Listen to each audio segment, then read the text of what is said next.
Hi, everybody. Welcome back to the channel. My name's Andrew, and very excited today to have a good colleague of mine I've met. We've probably been chatting now for about probably 4 or 5 months through LinkedIn.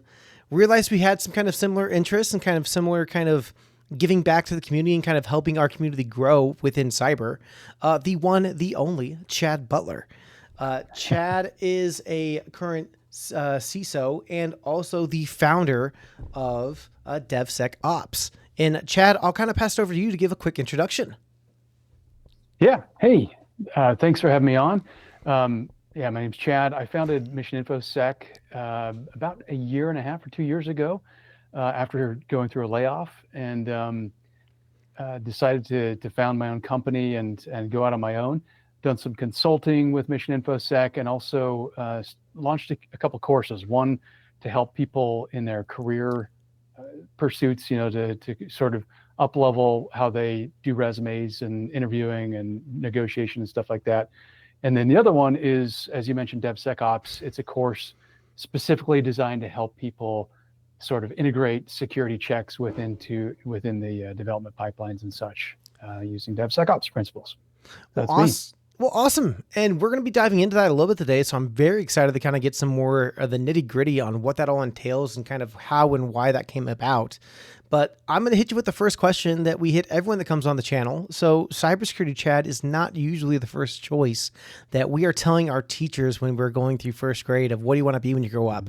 We get astronauts, doctors, football player, veterinarians, firefighters, but obviously cybersecurity is something that yourself and I both kind of drew a passion to.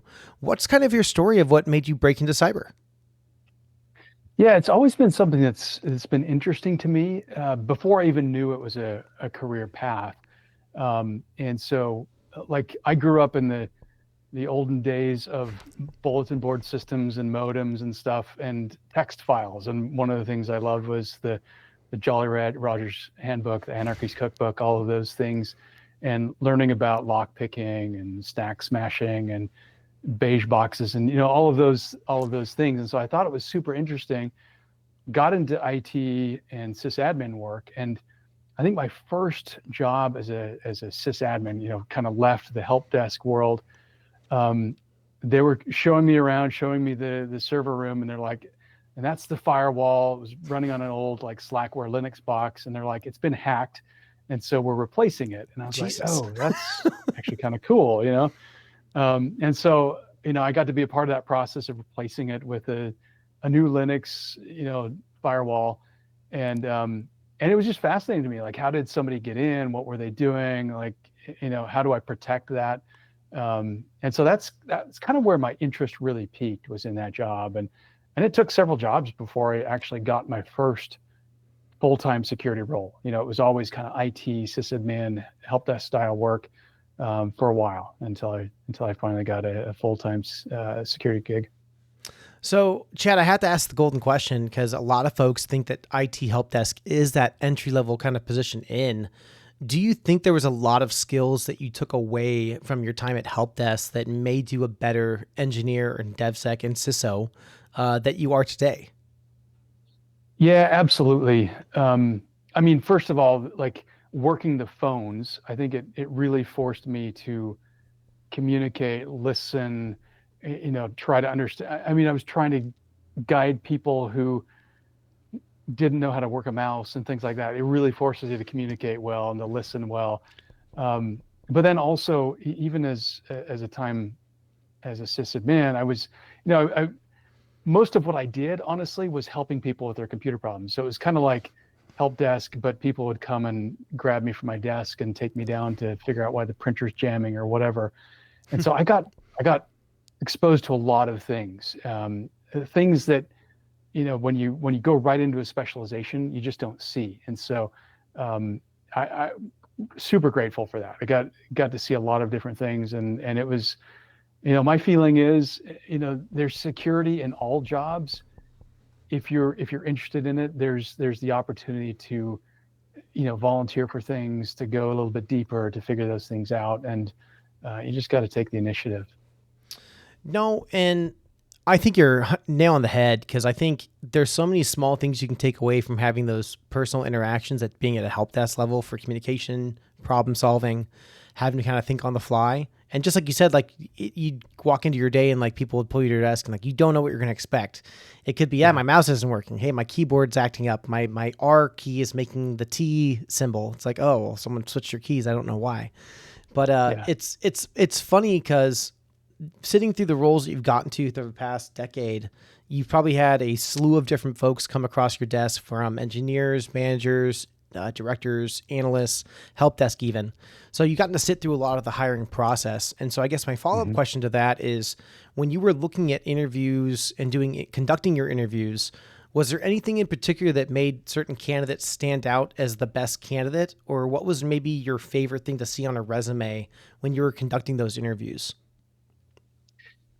Yeah, you know, I actually just asked the same question to a friend of mine who was speaking at my cohort for my course that I teach, and something he said resonated with me. I was like, oh yeah, that's actually what I look for. He said he looks for the things that you can't easily teach.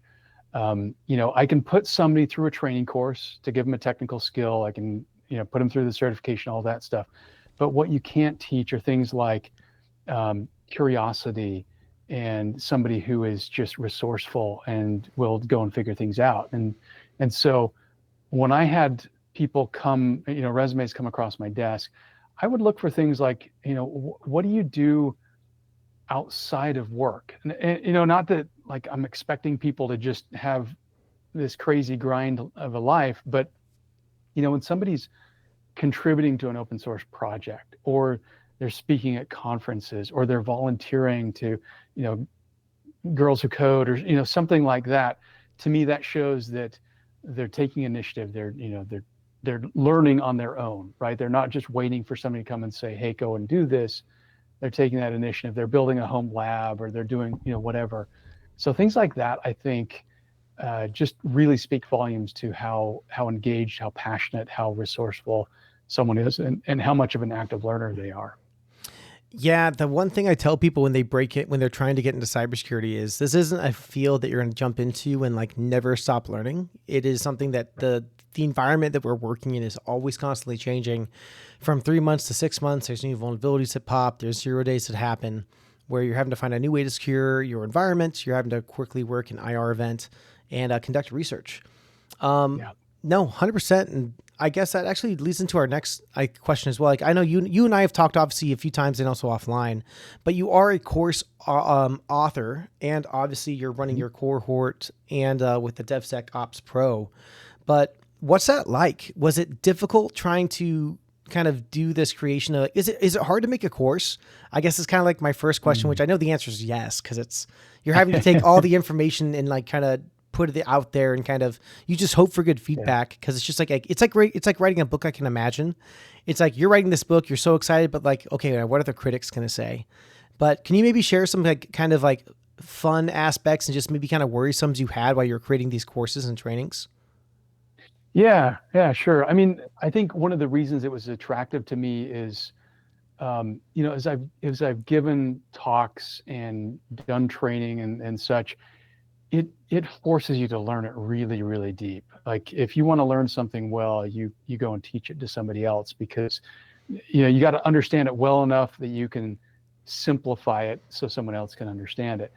So that was kind of exciting to me, and I've enjoyed doing training. I've done some, you know, professional training for private organizations. I also did some mentoring for SANS, or some kind of community-based training, smaller classes and conferences and such, and I've always enjoyed it. So for me, you know, I think there's the obvious things that you think about, like, you know, how I'm going to outline this, how I'm going to teach it, do I need to put my slides together, and all of that is kind of obvious. But as I got into it, I realized, you know, it's not just that. It's like, oh man, okay, I can record these videos. How do I edit it? I've never done any video editing before, you know? Yes. What about audio? Like audio and lighting, you know, you have to figure out all of these things of how to produce decent content, or high quality content. It's not just the knowledge that you're imparting. It's, you know, how do I package it up in a nice looking format? but then like the other hard thing I realized is the first course I launched on Udemy, which is great. And the promise is it's this huge marketplace. You put content out, you build it, and they will come, right? And I realized very quickly that's not the case. You have to go out and you have to advocate for yourself and talk about your stuff and what you build. And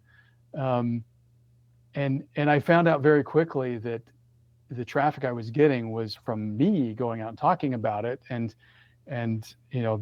bringing people in. And so then I was like, well, man, why am I paying Udemy if I'm doing all the work anyway, right? And so then I decided to launch on my own platform, and then I realized, oh man, there's a lot to that too. How do you build funnels and web pages, and how do you integrate payment systems on the back end, and all of that stuff. And it's fascinating. I love it. I would say if you're looking for easy button, don't do it, because there's a ton that you have to figure out. If you really love to learn things and tear things apart and figure out how they work, it's fascinating from that perspective.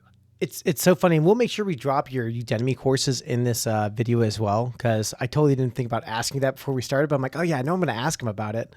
But yeah, no, you're trying to like even like running a YouTube and like editing videos and building out the content and having like a somewhat like laid out, like, okay, this is what we're going to talk about this entire video. It's a process, and doing all that stuff yourself is, you're going to learn, because unless you want to pay hundreds of dollars for a whole background team to make an amazing, cool backdrop video with sound effects and cool slides, you'll realize that that's going to cost even more money, which if you're self-producing a lot of this stuff, it's all out of heart and kind of hoping the community grows and that giving back to the community. So no, that's I totally feel that, but I've not authored a class or anything like that yet, but doing the video edits for my YouTube, I can totally relate to that, of being like, oh, I had to learn a lot with DaVinci Resolve on how to do like updating the sound or the quality of the video and things like that. So no, that's been a challenge. Another question I have kind of for you. So the DevSecOps Pro, and I know you're currently just started your cohort, but what kind of spawned that in that creation kind of, or where did that all come from?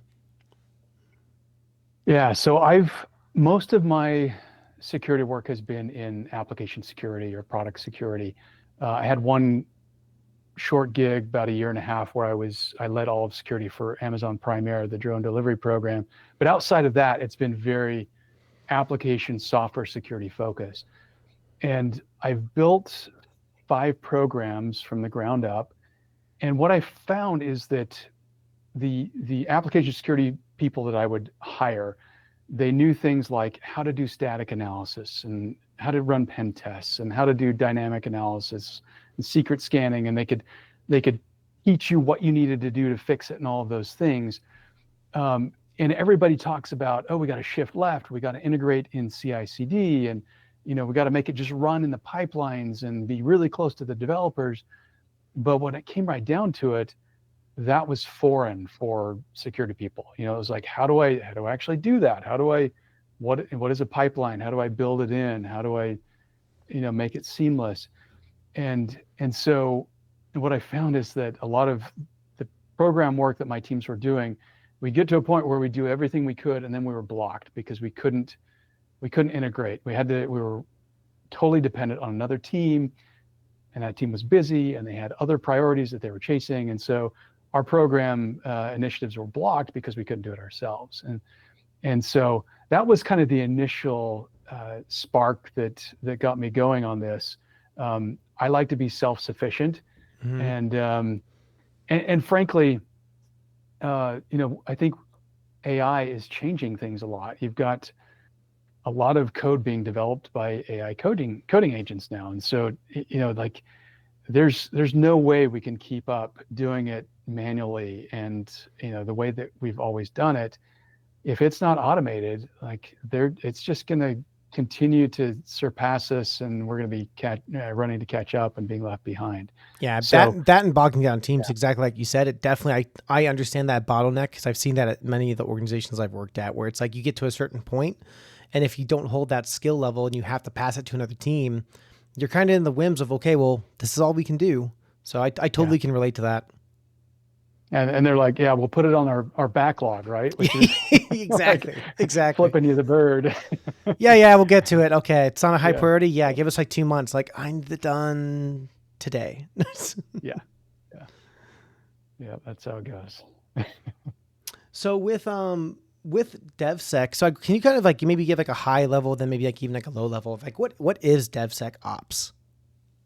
Yeah, so it kind of spawns from there's been this evolution in software development life cycles. So we, my career, we started out doing waterfall, and it was you would spend months gathering requirements and putting a plan together and Gantt charts and all of this stuff.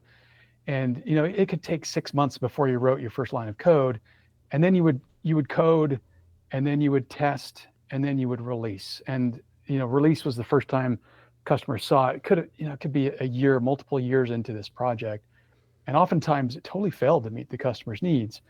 And so then Agile came about. It's like, oh well, let's do it in 3-week sprints, and we'll release features to customers more frequently and get their feedback.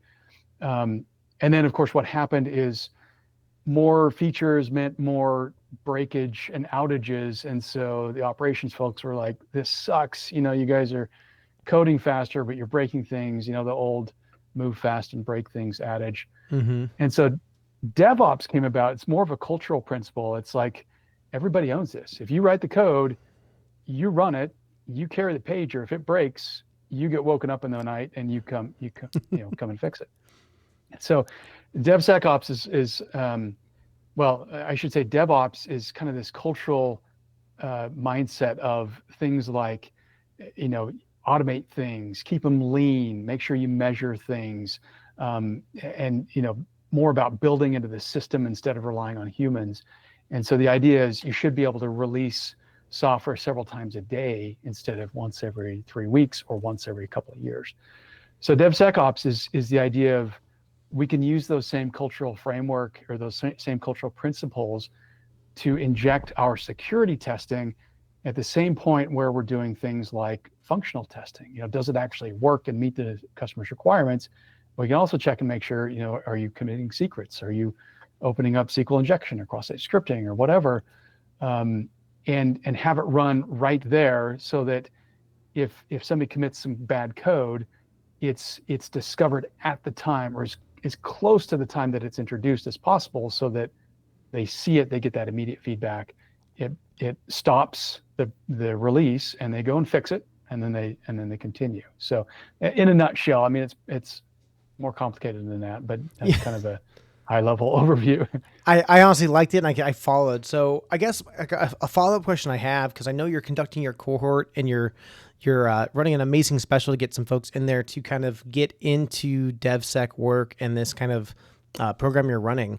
Would you say that like do you have a certain target audience? Like, is this good for college students? Is this good for folks trying to do career changes? Is this good for folks already in the industry trying to move into a different role, like from like pen testers or blue team or GRC? Or do you kind of have a specific audience you're trying to target? Or is this kind of for everyone and anybody that really wants to learn it? It's probably more focused to folks who either have an interest in or are currently in a role where they have to interface with software developers because their organization ships software or develops software internally. Okay. And as far as my personal focus, I've gotten training that was really good, and not to badmouth anybody, but the one course I took was like $9,000, and it took an entire week, and I got to the end of it and I was like, that was really good, but what I liked, it was like 2 hours of that 40-hour experience. Yep. And I definitely don't want to pay $9,000 out of my own pocket. So I wanted to make something that was affordable for the self-funded folks, somebody that doesn't work for an organization that has a huge training budget. No, that's so valid. Like I've been through some amazing trainings and even workshops where I'm like, but my work's paid for it. And it's like, man, this was a $10,000 workshop. But exactly that, like the one piece I really took away was like an hour long or 3 hours long out of like a full week. And it's just like the other stuff, like I probably could have taught myself, or like I could have looked this up, or okay, like these are concepts or just definitions. But it's like the going into the actual getting your hands dirty, breaking something, building it yourself. understanding why something's running is, I think, just like you said, like in order to kind of really get really good at like a niche or a job or a skill, is to teach it yourself, or teach yourself to do it, or teach someone else to do it. And I think what you're doing with this course is something that's going to be great for folks trying to understand maybe the why, like automation and things, or maybe other teams are, they need a 3-week sprint if they're doing the agile method of like, hey, like, yeah, this is why this happens. This is the procedure of how it goes. And Right. out of curiosity, do you have a certain, I guess, maybe like favorite part of the course that you like particularly are a fan of when it comes to your DevSecOps training? Is there a certain chapter or a part of it where like, hey, this is like, if you had to look to any part of it being the favorite, most fun part, do you have a certain part that you like the most? I would say the part I had that's my favorite was probably just because it took a while to figure it all out. And that is, when you're doing a dynamic scan, you want to be able to deploy something to production, and you don't necessarily want it exposed to everything. And so it was this process of creating a pipeline to deploy the code to EC2 and then to scan it from a GitHub action runner. But GitHub Actions, GitHub's IP space is massive. And so, how do you selectively modify the firewalls or the security group so that it only allows traffic from that one IP address that's assigned at random? And so there was some fun complexity in figuring that out. And then, there's I think that the part that really excited me was I used this free tool called ZAP, the Z attack proxy scanner. And I've known about it for years, and it always it was great, but it was like for enterprise applications with really intense authentication requirements and SSO and things like that. It was hard to integrate. And as I dug into it, I realized it's come a long way. And so you've got this free tool that has all of this really sophisticated authentication stuff that you can do with it, debugging mechanisms that you can figure out if it's actually working. And so I kind of nerded out on that one, probably went deeper than I should have, but it was fun. It was fun to do, and hopefully people enjoy the lesson. So Chad, if folks are wanting to get into the cohort, how many are you running this year? So I usually do 4 a year, 1 each quarter. And so the one that I just started on Wednesday, yesterday. But the way I run it is for 6 weeks, we do weekly live coaching calls. And the idea is, you've got a self-paced course. You can do it as fast or as slow as you want. But, I want to kind of keep some accountability and some schedule. And so we try to keep on pace. Outside of the cohorts, I do bi-weekly coaching calls. And so, whether you join during a cohort, after, before, in the middle of one, or whatever, it's all there. And I make myself available for folks that have questions. The next one's going to start in January. Probably take some time off during the holidays, or, I don't know. I don't know if anybody wants to start training during the break, but in January is when I'll start the next one. No, that's awesome, Chad. And is there anywhere in particular folks can find you if they want to try to connect, or are you good with dropping a LinkedIn that I can share with everybody as well? Or what's the best way to reach out to you if they have any questions? Yeah, LinkedIn's a great method. My website, missioninfosec.com, has the contact us page. And then also my DevSecOps course is DevsecopsPro.com, where I list, stuff about the course. And then there's also if you have more questions, book a call with me. So if anybody wants to, schedule some time to just talk and see if it's a good fit for them, that's a good way to get a hold of me as well. Awesome, Chad. Well, some of my last few questions I have for you before we end is first, huge thank you for coming onto the channel, because I know I appreciate your time. So as always, for folks that come onto this channel, you get to get some awesome Ginger Hacker swag as a thank you. So I'll be dropping you that link before we're done with tonight to find an item you would like, and I can get that off to you.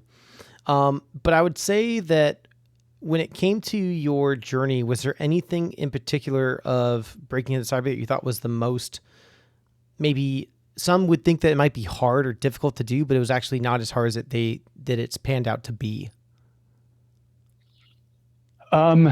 Yes. So I would say just kind of the, you and I probably have all felt this. There's this imposter syndrome, right? And you look at people who are doing amazing things. They seem really smart, and all of these things, and you're like, man, I could never be like that, or I could never do that.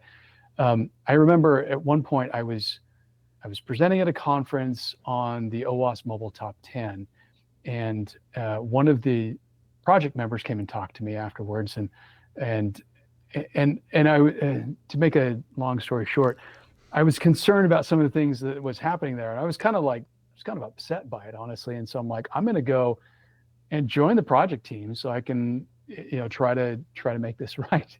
And I was like, immediately I'm like, imposter syndrome. Like, who do you think you are? Like you're this, like, there's all of these well-known names doing this, and I'm like, you know what, I'm going to do it anyway. And so I went and I found somebody to talk to, and I was like, hey, do you need help? I'd love to join the project. And they were like, yes, please come and join us. And like, I don't even really feel like I had that much to offer. And in a lot of ways, I was doing like Excel work, compiling data and all of that. But I got to meet like Jason Haddix and Daniel Miessler and drawing a blank, but some of the folks in AppSec that are just amazing, and I got to meet them and work with them alongside of them, and so I guess the advice I would give is, don't ever feel like don't let the imposter syndrome take over, because the word expert is a very relative term.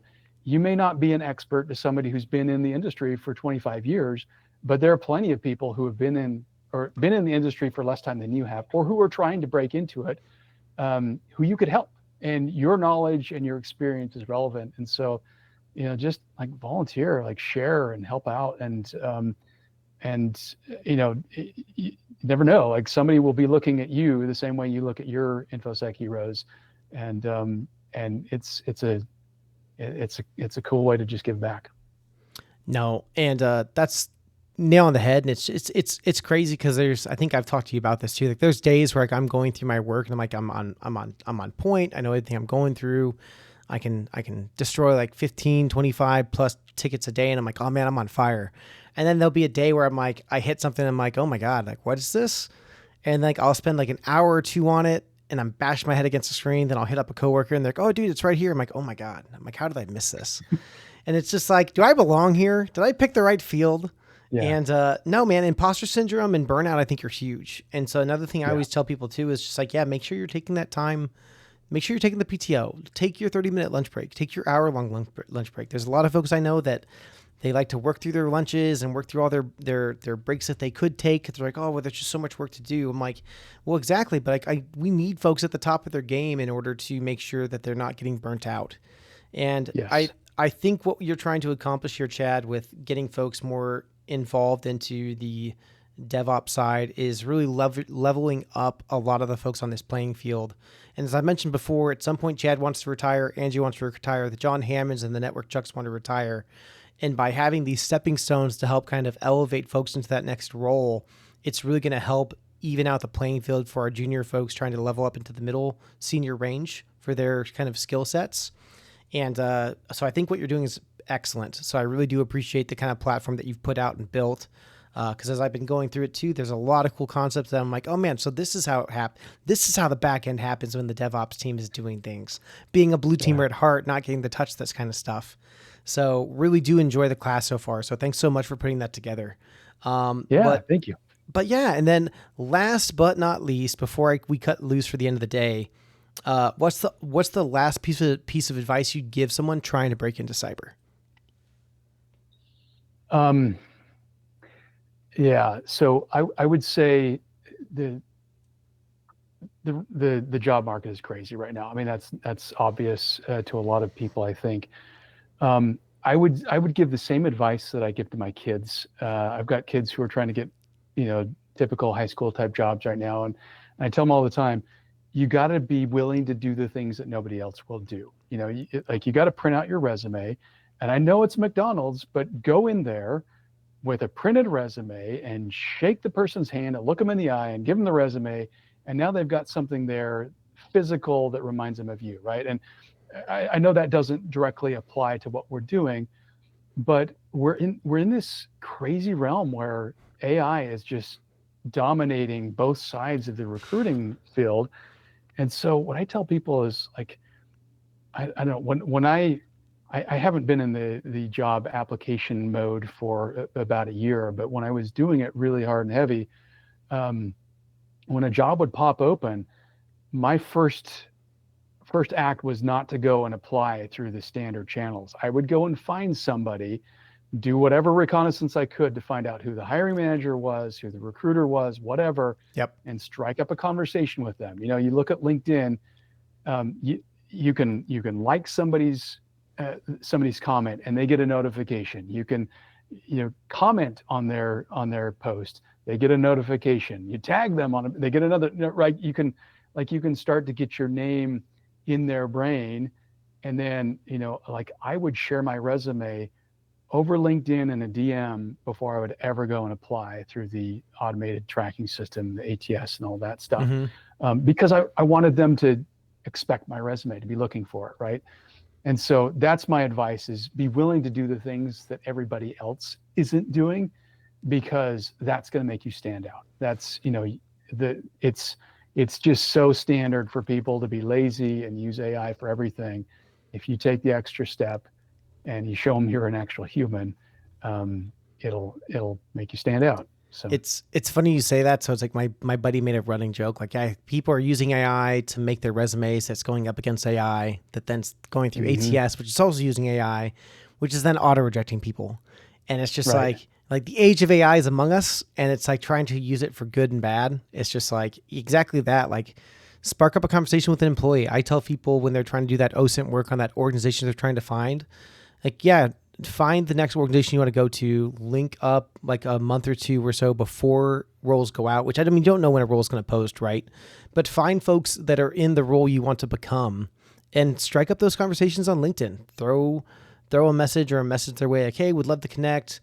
I'm an aspiring DevOps analyst trying to get into the field. Would love to talk for 15 to 20 minutes and just kind of maybe talk shop and see if I'm doing all the right things to kind of get into that kind of wheelhouse. And that little piece of networking can go huge. And as I think several of the folks I've mentored have gone that method, and they've at least gotten interviews or they've landed jobs off it alone. So nail on the head. So great chatting with you, Chad. And we'll obviously stay in touch.